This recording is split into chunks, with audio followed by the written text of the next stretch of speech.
हाँ जी, अगर आप हैं सीए फाउंडेशन के स्टूडेंट और आपका एग्जाम है दिसंबर 2023 में, तो ये वीडियो आपके लिए होने वाली है बहुत ही ज़्यादा इंपॉर्टेंट। क्योंकि रीज़न क्या है, मैं इसमें आपके लिए लेके आया हूँ सुपर 40। जैसा कि सीए इंटर और सीए में इंटर वाले स्टूडेंट्स जानते हैं इस चीज़ को कि जो भी हम स्ट्रेटजी आपको यहाँ पर बना के देते हैं वो आपके एग्जाम में एज इट इज़ फॉलो होती है।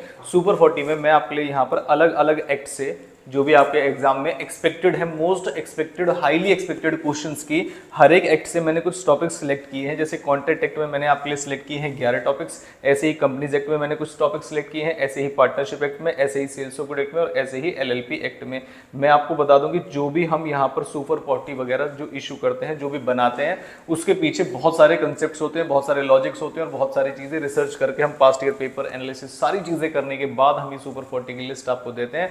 तो कोशिश करिए कि आप जो भी मैं टॉपिक्स यहां पर दे रहा हूं उसे एटलीस्ट कवर करके जाइएगा और ये आपके सभी एक्ट्स को कवर करेगी। मतलब बहुत कम चांसेस होंगे कि आपके कोई भी कंसेप्ट या टॉपिक यहां पर छूट रहे होंगे। फटाफट से मैं आपको बता देता हूं कि टॉपिक कौन कौन से हैं। जैसे कि कॉन्ट्रैक्ट एक्ट में आप जाओगे तो पहला टॉपिक होगा आपका डिस्चार्ज का। काफी बार क्वेश्चन में एग्जाम में क्वेश्चन आया है डिस्चार्ज का। उसके बाद आते हैं mere silence does not amount to fraud, क्या होता है वो केसेस बताने हैं आपको। नो कंसिडरेशन नो कॉन्ट्रैक्ट में साथ साथ में कुछ टॉपिक्स के सेक्शन लिखता रहूंगा ताकि आप याद रखें कि कौन सा टॉपिक आपके लिए ज्यादा इंपॉर्टेंट है। उसके बाद कॉसी कॉन्ट्रैक्ट है, सेक्शन 68 से लेकर 72 है।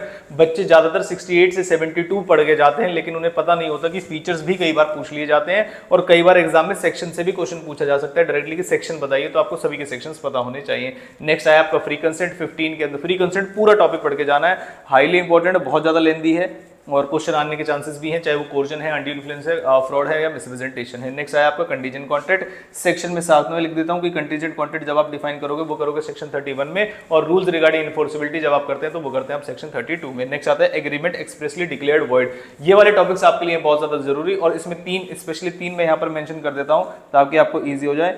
Agreement in restraint of trade, agreements in restraint of trade, agreement in restraint of marriage, agreements in restraint of legal proceedings. ये तीन आपको जरूर करके जाने हैं। क्वेश्चन नंबर फर्स्ट के ए पार्ट में आपको जनरली ये दिखाई देते हैं। नेक्स्ट आते हैं ब्रीच।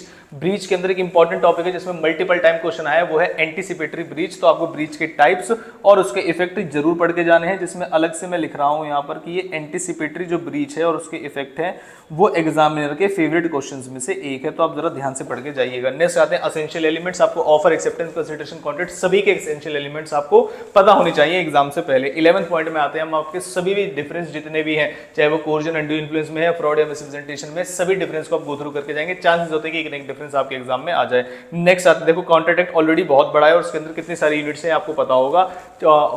ऑलमोस्ट 6 यूनिट्स हैं आपकी कॉन्ट्रैक्ट एक्ट की, जिसके अंदर लास्ट में जो कंटीजेंट कॉन्ट्रैक्ट या अनपेड कंटीजेंट कॉन्ट्रैक्ट जहां पर लास्ट में और वेजरिंग तक पहुंच जाता है। तो मैंने कोशिश की है कि 10 टॉपिक्स और हेडिंग्स के अंदर सभी को समाप्त कर दिया जाए।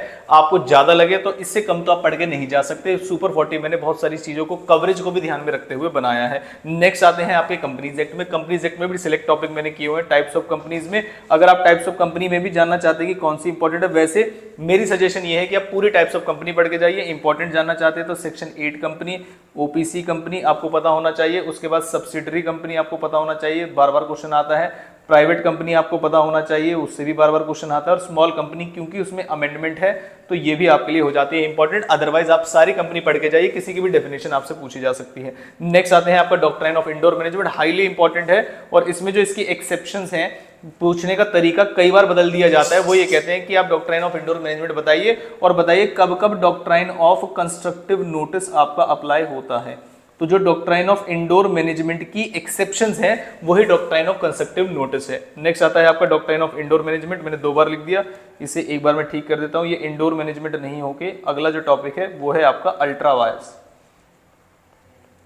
तो डॉक्ट्राइन ऑफ अल्ट्रा वायर्स से कई बार क्वेश्चन पूछा गया है, तो अल्ट्रा वायर्स भी आप पढ़ के जाएंगे। नेक्स्ट आता है एमओए, एओए हाईली इंपॉर्टेंट है, कंटेंट्स प्लस इसके ऑब्जेक्ट्स तो पढ़ के जाइएगा। नेक्स्ट आता है इफेक्ट ऑफ रजिस्ट्रेशन की, बताइए कंपनी को रजिस्टर करा लिया, उसका इफेक्ट क्या है। क्वेश्चन थोड़ा अटपटा होता है, बस आपको इसके फीचर्स लिखने होते हैं और कुछ नहीं। नेक्स्ट 6 पॉइंट में आते हैं क्लासिफिकेशन ऑफ कैपिटल। मतलब लीस्ट इंपॉर्टेंट टॉपिक है, लेकिन अगर आगे तो छूट जाएगा। तो एक बार टाइप्स ऑफ कैपिटल जिसमें ऑथराइज, सब्सक्राइब, शेयर, ये पेड अप वगैरह ये आप पढ़ के जाएंगे। नेक्स्ट आता है 7th corporate wheel and it's lifting और लास्ट आता है डिफरेंस। अगर कोई बच्चा कह रहा है कि मैं क्लासिफिकेशन ऑफ कैपिटल नहीं पढ़ के जा रहा तो आप पढ़ के चले जाइएगा इनकॉर्पोरेशन।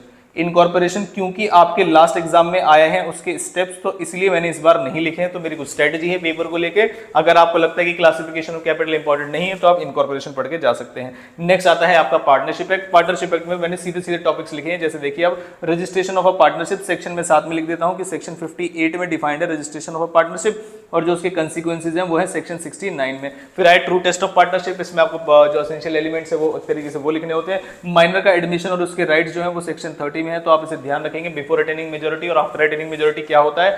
टाइप्स ऑफ पार्टनर्स सारे इंपॉर्टेंट है, लेकिन जो सबसे ज्यादा इंपॉर्टेंट है वो ऑलरेडी लिख दिया है मैंने, वो है पार्टनर बाय होल्डिंग आउट। इसका जो सेक्शन है वो है सेक्शन नंबर 28। उसके बाद आता है डिसोल्यूशन और इसके इफेक्ट। तो पार्टनरशिप में विद ऑर्डर ऑफ कोर्ट और विदाउट ऑर्डर ऑफ कोर्ट आपको पूरे दोनों आने चाहिए, कहीं से भी क्वेश्चन आने के चांसेस है ज्यादा जो है विदाउट ऑर्डर ऑफ कोर्ट आते हैं, मतलब जो पार्टनरशिप एक्ट ने बताए हैं।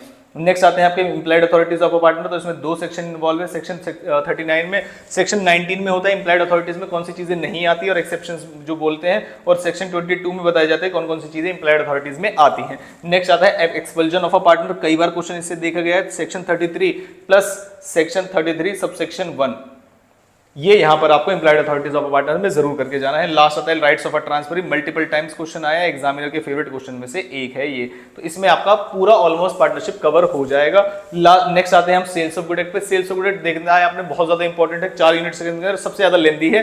6 नंबर के क्वेश्चन इससे 2 आते हैं और पूरा पेपर पैटर्न मैंने ऑलरेडी वीडियोस में डाला हुआ है, तो आप जरा ध्यान से देखिए कि क्या क्या करना है आपको। राइट्स ऑफ अनपेड सेलर आपको पता होना चाहिए, जिसमें अगेंस्ट गुड्स और अगेंस्ट बायर। अगर आपके पास टाइम बच जाए तो rights of buyer against seller भी आप पढ़ सकते हैं। नेक्स्ट आया अनअसर्टेन गुड्स क्या होती है, उसकी एप्रोप्रिएशन, इंडिविजुअल क्वेश्चन इससे बार बार पूछा गया है एग्जाम में। नेक्स्ट आता है इंप्लाइड कंडीशन, उसमें डिफरेंस क्या है, डिफरेंस मतलब कंडीशन और वारंटी में डिफरेंस क्या है। नेक्स्ट आता है इंप्लाइड वारंटीज, और when implied of breach of implied condition can be treated as breach of implied warranty, जिसका जो सेक्शन है वो है सेक्शन 13। कंडीशन पढ़ोगे तो 12 सबसेक्शन 2 में मिलेगा, वारंटीज पढ़ोगे तो 12 सबसेक्शन 3 में मिलेगा, और जो breach of condition can be treated as breach of warranty वो सेक्शन 13 में मिलेगा। Transfer of title by non owner, multiple time से क्वेश्चन पूछे गए हैं, बस गुड फेथ में बायर ने खरीदे, और काफी सारे इसके केसेस हैं कि जॉइंट ओनर्स के हो जाए या एजेंट सेल कर दे इसमें, या और भी बहुत सारे केसेस हैं। अनपेड सेलर बेच दे, sale by one who already sold the good but continues possession thereof, ऐसी बायर वाले बहुत सारे पॉइंट्स हैं इसके अंदर, तो आप इसे जरूर देखे जाइएगा। नेक्स्ट मैंने ऑलरेडी हालांकि राइट्स अगेंस्ट गुड्स लिख दिए हैं अनपेड सेलर के, लेकिन फिर भी आप अलग से डिटेल में पढ़ के जाइएगा। राइट ऑफ लियन और right of stoppage in transit में डिफरेंस क्या है, कब कौन शुरू होता है, कब कौन खत्म होता है, कब एक्सरसाइज किया जाता है, पूरा डिटेल में पढ़ के जाइएगा इसको। नेक्स्ट आते हैं आपके टाइप्स ऑफ डिलीवरी और types of goods.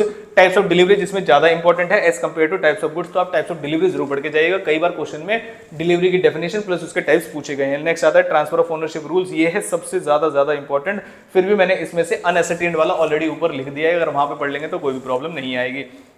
Last act में आते हैं आपके essential elements of a valid act में। Essential elements to incorporate LLP. LLP के लिए मैं आपके लिए स्पेशल चीज क्या करूंगा, जरा ध्यान से देखिएगा। एलएलपी के लिए मैं आपके लिए एक पीडीएफ डालूंगा नीचे डिस्क्रिप्शन बॉक्स में, आप बस उस पीडीएफ को पढ़ के चले जाइएगा। उसमें अभी तक के आए जाने वाले अटपटे क्वेश्चंस डाले हैं मैंने कि इनकेस अगर ऐसे क्वेश्चंस आ जाए या इंपॉर्टेंट क्वेश्चंस आ जाए तो उसके क्वेश्चन प्लस उसके सजेस्टेड आंसर उसके साथ लिखे गए हैं, तो एक ही पीडीएफ है, उसे पढ़ के चले जाइएगा।